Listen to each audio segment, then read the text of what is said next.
ஏன் ஏண்டி அவ குடியான பொண்ணு நம்ம மாட்டு பாத்திரத்தை தொட்டு தொலைக்கிருக்கா. ஜலப்பிரோட்சணம் பண்ணாமே நாம அதை திண்டலாமோ? குடியானவ பொண்ணு தொட்டு தொலைக்கினத்துக்கு ஜலப்பிரோட்சணமா? வாய் முடி வந்து கொடி. சரி ராம இப்ப எடுத்துக்கடி. அம்மா என்னடே இந்த மாச சம்பளம்? உனக்கு இன்னும் சம்பளம் கொடுக்கலையா? ஆமா. உனக்கு சம்பளம் 15 ரூபாய் தானே. என்கிட்ட முழுசா 20 ரூபாய் நோட்டு தான் இருக்கு. என்கிட்ட 5 ரூபாய் இருக்குமா? எடு போடு.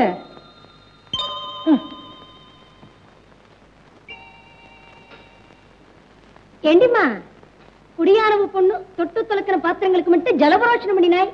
அவ எக்கிலேந்து எடுத்து கொடுத்த பணத்தை டக்குனு இங்க சொருகினுட்டியே, அதுக்கு ஜலபரோஷனம் பண்ண வேண்டாமோ? ஏண்டி காகிதமா இருந்தாலும் இது பணம் தானேடி. இதுல ஜலபரோஷனம் பண்ணா பணம் பாழா போயிடாதோ? அப்படி வந்துரு. அப்போ பணத்துக்காக எல்லா ஆச்சாரங்களையும் காத்தல வரக்க விட்டுடுவாய்.